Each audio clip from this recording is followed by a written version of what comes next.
For the last 2 years, collegiate teams have been competing to create the most energy-efficient, affordable houses for the U.S. Department of Energy's Solar Decathlon. Team Capital DC was a collaboration of students and faculty from Catholic University, George Washington University, and American University. AU Professor Larry Engel was a faculty advisor for Team Capital DC, and he is here with us today. Welcome, Professor Engel. Thank you for having me. First, tell us a little bit about the home you created for the Solar Decathlon. The home is approximately 760 square feet, so it's a little small, but with the addition of 3 very large outdoor living areas, it expands to over double the size. So it's a very beautiful, efficient, and comforting home. And we have an occupant who suffers from PTSD and TBI, which is traumatic brain injury. Wow, where did the inspiration for that come from? Well, you know, Washington, D.C. is a political but also a very important center for defense.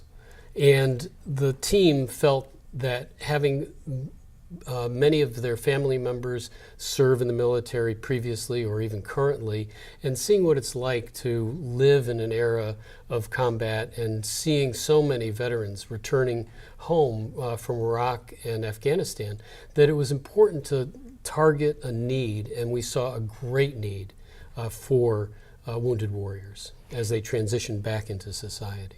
What are some features of this home that make it so energy efficient and affordable and perfect for a veteran? Since it's a solar decathlon, we work with photovoltaic cells, but there's also a solar collector that heats the water.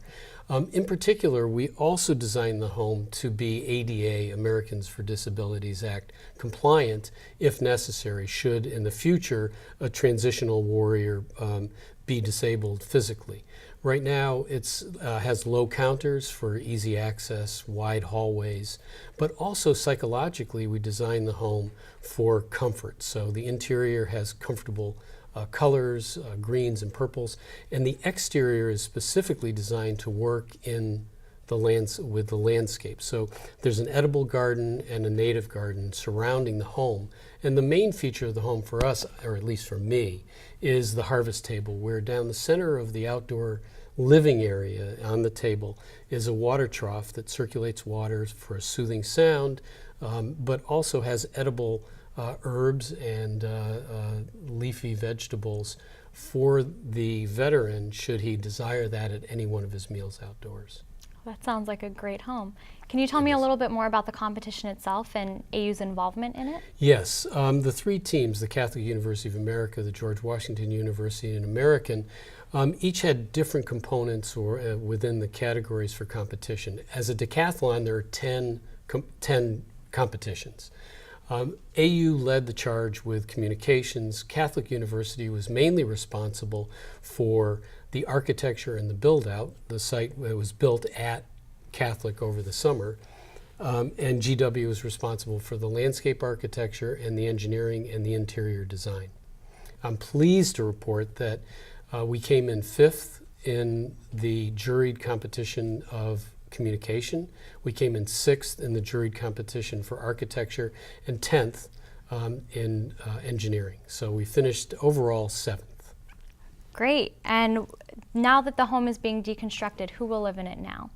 Well, the first occupant through Wounded Warrior Homes is named Travis. He served in the Navy for 12 years. He does suffer from post-traumatic stress syndrome and TBI.